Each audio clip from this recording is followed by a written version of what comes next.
तो कहानी शुरू होती है पॉल नामी एक ट्रैक्टर को दिखाते हुए। वो बहुत सही लड़का था। पॉल प्रोग्रामिंग का चैंपियन था और ऑफिस में भी उसकी परफॉर्मेंस सबसे अच्छी थी। उसने जो प्रोग्राम डिजाइन किया था उसकी वजह से आज उसे प्रमोशन मिलने वाली थी, लेकिन उसके साथ धोखा हो गया और बॉस ने उसकी जगह किसी और को प्रमोट कर दिया। ये देखकर उसे इतना गुस्सा आया कि उसने फौरन जॉब छोड़ दी। लेकिन उसे इसका ज्यादा दुख नहीं हुआ, क्योंकि इस जॉब से निकलते ही उसे एक और बहुत अच्छी ऑफर मिल गई। जो जॉब थी सिंगापुर की एक कंपनी में। वहाँ पे सैलरी भी बहुत ज्यादा थी और प्रमोशन के चांसेस भी ज्यादा थे। इंटरव्यूज करने के लिए एंडी नाम का एक लड़का उनके मुल्क आया हुआ था, जो पॉल के साथ एक दो लोगों को और सिलेक्ट करके अपने ही साथ सिंगापुर लेके जाने लगता है। प्लेन में उसने पॉल से एक बहुत ही अजीब काम करने को कहा। प्लेन में बैठे सभी लोगों के फोन हैक करने को कहा, जिसे पॉल ने कर भी दिया, ये समझते हुए कि शायद एंडी उसका टेस्ट ले रहा होगा। ये लोग फाइनली सिंगापुर पहुंच जाते हैं, जहां पहुंचते ही कुछ गुंडों ने पॉल और उसके साथी के ऊपर हमला कर दिया। हमला करते ही उसके मुंह पे कपड़ा चढ़ा दिया गया था। कुछ तो गड़बड़ी थी यहाँ पर। आंखें बंद होने से पहले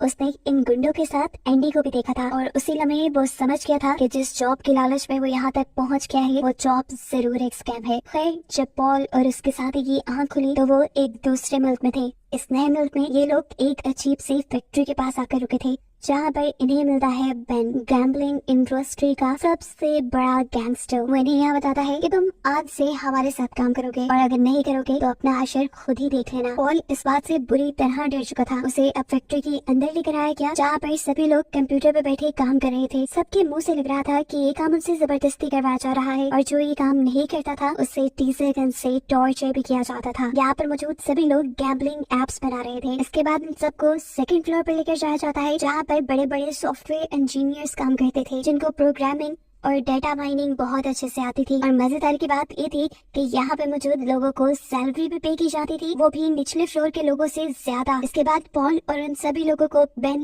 तीसरे फ्लोर पर लेकर जाता है, जहाँ पे बहुत सारी खूबसूरत लड़कियाँ थी और ये काम करती थी लड़कों को गैम्बलिंग के जाल में फंसाने का। इन लड़कियों से भी ये सारा काम जरूर जबरदस्ती ही करवाया जा रहा होगा। और ये बात जान के पॉल अंदर तक टूट गया, क्योंकि उसके सारे ख्वाब चकनाचूर हो गए थे। वो जिस उम्मीद से आया था कि उसका करियर सेट हो जाएगा, सब खत्म हो गया। पॉल किसी तरह यहाँ से भागने की कोशिश करता है, लेकिन इससे पहले कि वो भाग पाता, पीछे से एंडी उसका इरादा भांप कर उसे टांग मारते हुए नीचे गिरा देता है और फिर बंदूक दिखा के धमकी देता है, अगर तुमने यहाँ से भागने की कोशिश की तो तुम वैसे ही मारे जाओगे। खैर, अब रात हो गई थी। पॉल और उसके साथी को जो सोने का कमरा दिया गया था वो किसी जेल से कम नहीं था। जगह जगह चूहे दौड़ रहे थे, जिनकी वजह से यहाँ किसी को नींद नहीं आती थी। अभी वो इन्हीं चीजों से जूझ रहे थे कि दोबारा यहाँ उसके सामने एंडी आ जाता है, जो उसे फोर्स कहता है कि चलो अपने घर कॉल करो और ये कहो कि यहाँ सब कुछ बिल्कुल ठीक है, ताकि तुम्हें ढूंढते हुए पुलिस न यहाँ आ जाए। और हाँ, याद रखना, कोई चालाकी करने की जरूरत नहीं। अपने घर वालों को ये भी बता देना यहाँ सिग्नल्स का इशू है, ज्यादा बात नहीं हो पाएगी। पॉल ऐसा करना नहीं चाहता था, लेकिन एंडी ने जब उसे टॉर्चर करने की धमकी दी तो उसने मैसेज कर दिया। इसी दौरान वो देखता है कि एक आदमी को बहुत बुरी तरह से बांधकर मारा जा रहा था। आसपास के लड़के उसे वजह बताते हैं कि इस लड़के ने आज यहाँ से भागने की कोशिश की थी। और ये देखते हुए पॉल के जहन पे जो ये ख्याल चल रहा था कि वो जल्दी यहाँ से भाग जाएगा, वो भी सारा खत्म हो गया। अब अगली सुबह जब ये लोग काम पे आते हैं तो एंडी यहाँ पर पॉल को एक बहुत बड़ा स्कैम करने को कहता है। पॉल ये नहीं कर सकता था, उसने मना कर दिया और उसके मना करते ही यहाँ एंडी के लोगों ने उसे बुरी तरह पीटना शुरू कर दिया। उसकी चीखें सुनता हुआ यहाँ बेन आया, इन सबका बॉस। उसने सभी को रोका और कहा, अरे अरे रुको, इसे मारने की जरूरत नहीं, ये तो बिना मारे ही हमारा सारा काम करेगा। अपॉन यहाँ पे उनकी गैम्बलिंग वेबसाइट के लिए एक एड डिजाइन करता है। उसने इनका काम तो कर दिया था, लेकिन यहाँ रहना उसे गवारा नहीं था। उसके जहन में एक आइडिया आया और वो हेल्प वाली एक चीट बनाकर पहुंच गया वॉशरूम में। उसकी उम्मीद के मुताबिक यहाँ उसे एक विंडो दिख भी गई, जहाँ से लिटिल बाइट फेंकने पर उसे कोई ना कोई मदद तो मिल जाती। लेकिन अफसोस कि यहाँ के विंडो सील्ड थी और जिस सीट के ऊपर चढ़कर वो इस हेल्प वाले पेज को बाहर फेंकना चाह रहा था, वो सीट पे टूट गई। शोर सुनकर यहाँ से एक लड़की बाहर निकली, जिसे देखते ही पॉल घबरा गया। वो लड़की जबरदस्ती पॉल के हाथ से उसकी चिट ले लेती है, जिसमें उसने हेल्प मी का मैसेज लिखा हुआ था। और ये देखते ही पॉल घबरा गया। सीन कट होता है और हमें फ्लैशबैक में इस लड़की की कहानी पता चलती है। ये लड़की, जिसका नाम है लिली, ये एक बहुत बड़ी मॉडल थी, बहुत मशहूर। उसने अपनी जिंदगी में बहुत पैसे भी कमाए थे, लेकिन फिर एक दिन उसकी एक पिक्चर एक गैम्बलिंग साइट के ऊपर किसी ने चला दी और उसके और लिली के बॉस को लगा कि ये लिली की इजाजत से हुआ है। अब क्योंकि बॉस ने उसके साथ कॉन्ट्रैक्ट किया हुआ था कि उनकी एड्स के अलावा लिली की फोटो कहीं पे भी नहीं चलेगी, तो ऐसे कॉन्ट्रैक्ट टूट गया और लिली को जॉब से निकाल दिया गया। वो काफी परेशान थी। इसी सब में उसे उसके एक दोस्त ने जॉब बताई, जिसमें उसे अच्छे खासे पैसे मिल रहे थे। लिली ने बिना कुछ सोचे समझे हाँ कही थी और अगले दिन उसके बताए एड्रेस पे इंटरव्यू देने पहुंच गई। यहाँ आकर उसे पता चला कि उसे तो बोर्ड शूट करना पड़ेगा। ये चाहते ही वो फौरन होटल से भाग गई, लेकिन उसका दोस्त उसे वापस लाने के लिए उसके पीछे पीछे गया और जब उसके दोस्त ने उसके साथ जबरदस्ती करने की कोशिश की तो लिली ने उसे थप्पड़ मार दिया। इतनी देर में यहाँ पर लिली की दोस्त भी आ चुकी थी, जो साथी को पुलिस की धमकी देते हुए लिली से दूर कर देती है और लिली को लेकर आती है अपने घर पर, जहाँ पे उसकी मुलाकात होती है एंडी से। एंडी भी उसके लिए एक जॉब ऑफर लाया था जिसमें पैसे भी अच्छे मिल रहे थे और जॉब भी काफी आसान थी, और क्योंकि ये उसके दोस्त की रेफरेंस से थी तो इतबार का तो ज्यादा मसला ही नहीं था। उसने फौरन इस जॉब के लिए हाँ कर ली और फिर एंडी लिली जैसे ही कई मॉडल्स को लेकर इस गांव में आया, जहाँ ही इनसे इनके मोबाइल, पासपोर्ट और पैसे सब कुछ छीन लिया गया। और तब लिली को ये पता चला कि उसके साथ एक बहुत बड़ा स्कैम हो चुका है। यहाँ लाकर उन्हें जॉब दी गई कि वो लड़कों को गैम्बलिंग में यानी जुए में फंसाएंगी। लिली भी पॉल की तरह ये काम नहीं करना चाहती थी, लेकिन उसे भी सेम धमकी दी गई कि अगर उसने ये काम ना किया तो उसे मार दिया जाएगा। ना चाहते हुए भी लिली को ये जॉब करनी पड़ी। सीन्स दोबारा प्रेजेंट में शिफ्ट होते हैं और हमें दिखाया जाता है कि लिली और पॉल बात कर रहे थे। बात करते हुए पॉल को भी समझ आ गया कि लिली जबरदस्ती यहाँ पे है और यहाँ से भागना चाहती है। यहाँ इन दोनों के दरमियान में कुछ बातें होना शुरू हो गई और एकदम से कोई जोर जोर से दरवाजा नॉक करने लगा। ये एंडी ही था जो काफी देर से लिली को उसके टेबल पे ना देखते हुए उसे यहाँ से लेने आया था। उसके बारे में जानते ही ये दोनों घबरा जाते हैं। पॉल तो फौरन वॉशरूम में जाके अपनी चिट को खुद ही खा लेता है, जबकि एंडी डरते हुए वॉशरूम का दरवाजा खोलती है और एंडी उसे टॉर्चर करने लगता है। तब वो उसे बताती है मेरी तबीयत ठीक नहीं थी, इसी वजह से मैं वॉशरूम में आई थी। एंडी जो काफी बेरहम था, न जाने क्यों उसे इस मर्तबा लिली की बातों पे एतबार हुआ और वो लिली को छोड़ गया। लेकिन वो जानता था कि लिली के साथ अंदर वॉशरूम में कोई था जिसके साथ वो बातें कर रही थी। उसे ढूंढने के लिए उसने वॉशरूम के दरवाजे तोड़ दिए और वहाँ उसे मिला पॉल, जिसको खूब टॉर्चर करने के बाद भी एंडी ये पता न चला पाया कि पॉल कोई सीक्रेट छुपा रहा है। अब सीन कट होता है और हमें मूवी में एक नए कैरेक्टर जॉर्ज से मिलवाया जाता है। उसे आज लिली का मैसेज मिला है। लिली का मैसेज यानी एक गैम्बलिंग ऐप का मैसेज, जिस मैसेज को देखते ही वो लालच में डूब गया और उसने गैम्बलिंग में यानी जुए में पैसा इन्वेस्ट करने का फैसला किया। गेमिंग्स में तो उसे पहले से ही बहुत इंटरेस्ट था और उसका दिमाग भी बहुत चलता था। उसने लिली के साथ पहली गेम खेली और हैरानकुन तौर पर वो ये गेम जीत पे गया और उसे बहुत सारे पैसे मिल गए। पैसे लेकर वो इतना खुश था जैसे उसे पूरी दुनिया मिल गई हो। अगले दिन वो कॉलेज के भी लोगों को ये बात बताता है कि कैसे उसने गेमिंग से इतने सारे पैसे कमा लिए और अब उसने फैसला किया कि वो दोबारा गेमिंग में पैसा लगाएगा। उसने गैम्बलिंग से जीते हुए पैसों से अपनी गर्लफ्रेंड के लिए एक गिफ्ट भी ऑर्डर कर दिया था, जिसके बाद उसे दोबारा लिली का मैसेज आया और वो लिली के साथ गेम खेलने के लिए बैठ गया। इस मरतबा उसकी किस्मत ने बिल्कुल उसका साथ नहीं दिया और वो बुरी तरह हार गया। हारने पे उसे बहुत अफसोस हुआ था, क्योंकि अब उसके पास तो अपनी गर्लफ्रेंड की गिफ्ट के पैसे भी नहीं रहे थे। ये सारी परेशानी लिए वो लिली को कॉल करता है। तब लिली उसे हौसला देती है, अरे तो क्या हुआ, तुम एक बार तो हारे, तुम दोबारा अपनी किस्मत आजमाना, देखना तुम जीत जाओगे। लिली से बात करने के बाद जॉर्ज ने फैसला कर ही लिया था कि वो एक और मरतबा जरूर गेम खेलेगा। अब अगले दिन वो कॉलेज भी अपनी गर्लफ्रेंड के साथ था, तभी उसे लिली का मैसेज आ गया गेम ऑन होने का। मोबाइल की चार्जिंग बिलो थी। वो पूरी लाइब्रेरी में पागलों की तरह घुमा और मोबाइल को किसी के चार्जर के साथ अटैच करते हुए उसने अपनी गेम शुरू कर दी। अब इस मरतबा भी जॉर्ज की किस्मत काम कर जाती है, या ये भी लिली का एक प्लान था जॉर्ज को बार बार गेम में हिस्सा दिलाने का, कि इस मरतबा जॉर्ज दोबारा गैम्बलिंग में जीत गया और उसे लाखों रुपए मिले। इससे तो वो बहुत ज्यादा खुश था। अगले दिन जब वो ऑफिस में था तो उसे दोबारा लिली का मैसेज आ गया। इस मरतबा लिली ने उसे एक लॉटरी टिकट खरीदने को कहा और उसने फौरन खरीद भी लिया। लॉटरी टिकट उसने बहुत महंगी खरीदी थी, जिसका इनाम भी बहुत बड़ा था, लेकिन बदकिस्मती से वो हार गया और उसके अकाउंट में जितना भी बैंक बैलेंस था सब उड़ गया। लेकिन उसका गैम्बलिंग का नशा नहीं उतरा। गैम्बलिंग का भूत उस पे इतना सवार हो गया था कि अब उसने गेम खेलना रेगुलर स्टार्ट कर दिया था। इसके लिए जब उसके पास पैसे खत्म होने लगे तब उसने अपने एक्सपेंसिव जूते, कार, कपड़े सब बेच दिए, यहाँ तक कि अपने फ्रेंड सर्कल से भी बहुत ज्यादा उधार ले लिया। इस सारे पैसे के जाल में उसे समझ नहीं आया कि वो कुछ हासिल करने के बजाय सब कुछ हार रहा है। अब जॉर्ज अपने इतने ज्यादा पैसे डुबा देता है कि वो गैम्बलिंग वाले अपने पैसे निकलवाने के लिए जॉर्ज के घर पे ही हमला कर देते हैं और जॉर्ज के घर पे मौजूद सारी कीमती चीजें उठा कर ले जाते हैं। कीमती चीजें उठाने के बावजूद भी जॉर्ज का गैम्बलिंग वाला कर्जा उतर ही नहीं रहा था, इसीलिए अपने पैसे वापस लेने के लिए ये लोग उसे हॉस्पिटल ले गए और वहाँ जाकर उसकी बॉडी का सारा खून बेच दिया। बॉडी से एकदम से इतना सारा खून निकलने की वजह से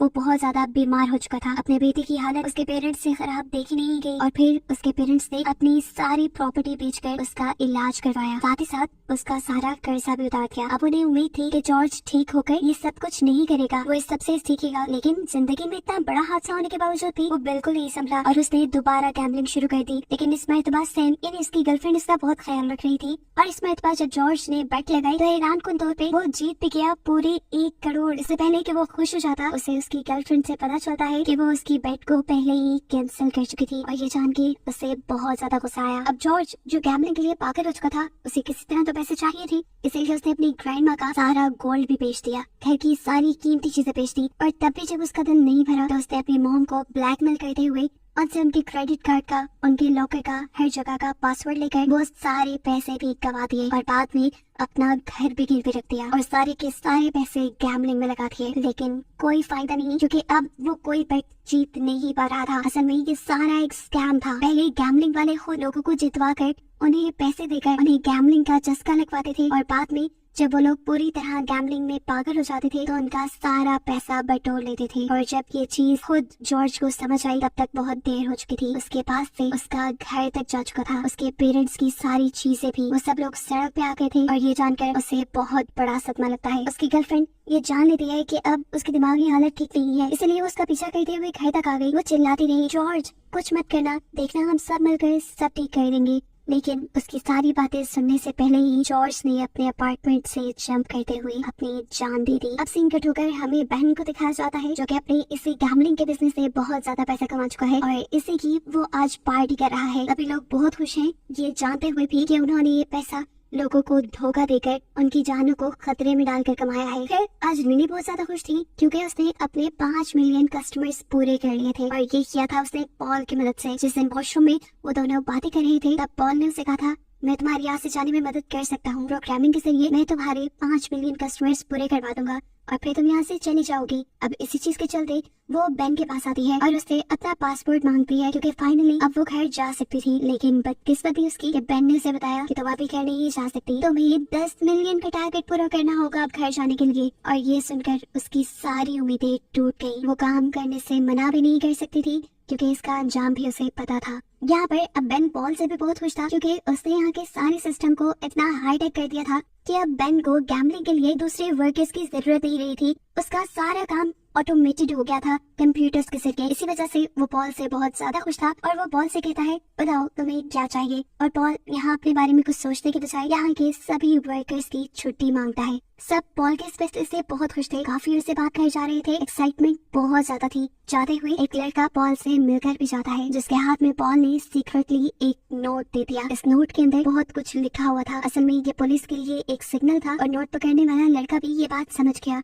एयरपोर्ट तक इन सबको छोड़ने के लिए एंडी जा रहा था, लेकिन रास्ते में ही अब एंडी का मन किया सिगरेट पीने का। पैसे उसके पास नहीं थे, इसीलिए उसने सारे वर्कर्स से पैसे मांगना शुरू कर दिए। किसी के पास भी पैसे नहीं निकले सिवाय उस लड़के के जिसे पॉल ने नोट पकड़ाया हुआ था। एंडी जब उसके सिगरेट लेने गया तो शॉपकीपर ने बताया, एक्सक्यूज मी सर, ये नोट नहीं चल सकता, इस पे कुछ लिखा है। एंडी ने जब उस नोट को पढ़ा तो वो गुस्से से आग बगोला हो गया। वो समझ गया कि पुलिस को कोई खबर पहुंचाने वाला था। उस समय वो बस एयरपोर्ट आने के बजाय वापस अपनी फैक्ट्री में ले आता है और बेन को सारी बात बता देता है कि कैसे सब लोग मिलकर यहाँ की इन्फॉर्मेशन पुलिस को देना चाहते हैं। बेन को भी गुस्सा आ जाता है और वो सभी लोगों को टॉर्चर करने का ऑर्डर देता है। ये टॉर्चर पॉल और लिली दोनों से ही बर्दाश्त नहीं हुआ और सबको बचाने के लिए उन दोनों ने अपने ऊपर इल्जाम ले लिया कि असल में वो हम ही हैं जो पुलिस तक यहाँ की खबरें पहुँचाना चाह रहे हैं। उन दोनों के इस किए की सजा के तौर पर पॉल की तो एक टांग ही काट दी जाती है, जबकि एंडी लिली के सारे नेल्स उखाड़ देता है जिससे उसे बहुत ज्यादा दर्द हुआ। अब ये लोग कुछ और गड़बड़ी ना कर दी, इसीलिए बेन इन सबको किसी दूसरी जगह शिफ्ट करने का ऑर्डर देता है। और जब बस के जरिए इन्हें दूसरी जगह ले जाया जा रहा था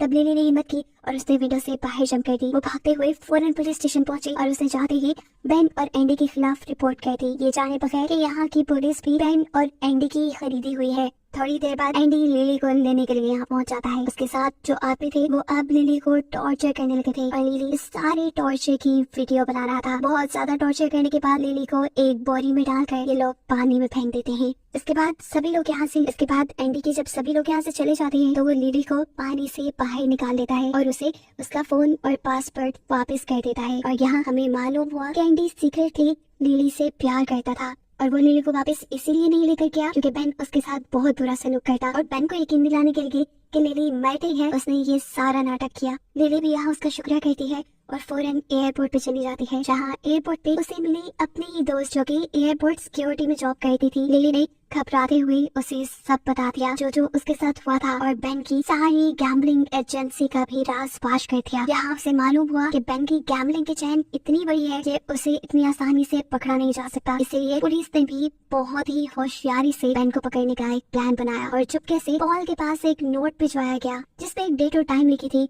और लिखा था कि इस दिन इस टाइम पर तुम अपना फायर अलार्म ऑन कर देना। पॉल भी सारा कुछ समझ गया कि किसी ने इस चीज की रिपोर्ट पुलिस को करती है। उसने भी खास डेट और टाइम के ऊपर आग चलाते हुए वहाँ के फायर अलार्म चला दिए और ऐसा होते ही पुलिस फोर्स ने यहाँ पे रेड कर दी। अब बेन इस सारी चीजों से बहुत ज्यादा घबरा चुका था। उसे पता नहीं चला कि कैसे पुलिस ने उसे पहचान लिया और कैसे वो यहाँ तक पहुँच गई। थोड़ी देर बाद आखिर वो समझ गया कि उसे असल में किसी और ने नहीं बल्कि उसके अपने साथी एंडी ने धोखा दिया था। उसी में बेन एंडी को मारना चाहता था लेकिन वो ये नहीं कर पाया क्योंकि एंडी और उसका सालों का साथ था वो भी भाइयों जैसा। इससे पहले कि वो कुछ और करते पुलिस ने उनको भी देख लिया और आते ही बेन से उसका फोन मांगा। पुलिस जैसे बेन का फोन उठाने लगी तो एंडी घबरा गया। वो जानता था कि अब उसका दोस्त पकड़ा जाएगा, इसीलिए उसने पुलिस ऑफिसर पर गोली चला दी। ये सोचे समझे बगैर कि अब यहाँ पे पुलिस उनसे ज्यादा थी और उसकी इस एक गोली के जवाब में पुलिस ने उसे गोलियों से भून दिया और वो यहीं पर मारा गया। खैर इस सारे ऑपरेशन में बेन पकड़ा गया था और इस सारे ऑपरेशन के ठीक 1 साल बाद तक पुलिस गैम्बलर्स को पकड़ती रही और ऐसे पूरी दुनिया से काफी हद तक गैम्बलिंग कम हो गई। इस सब के काफी टाइम बाद हमें एक प्रेस कॉन्फ्रेंस दिखाई जाती है जहां हम पॉल से मिलते हैं जो अपना एक पांव खोने के बाद सब लोगों को गैम्बलिंग के खिलाफ अवेयरनेस दे रहा था। और इसी प्रेस कॉन्फ्रेंस में लिली भी थी जो दोनों अभी तक अपने ऊपर गुजरा बुरा वक्त नहीं भूल पाए थे। इन दोनों को यहाँ इस प्रेस कॉन्फ्रेंस में दिखाते हुए ये कहानी यही खत्म हो जाती है, लेकिन इस बड़े सबक के साथ कि गैम्बलिंग आपके पैसे के साथ साथ आपकी जान को भी खतरे में डाल सकता है।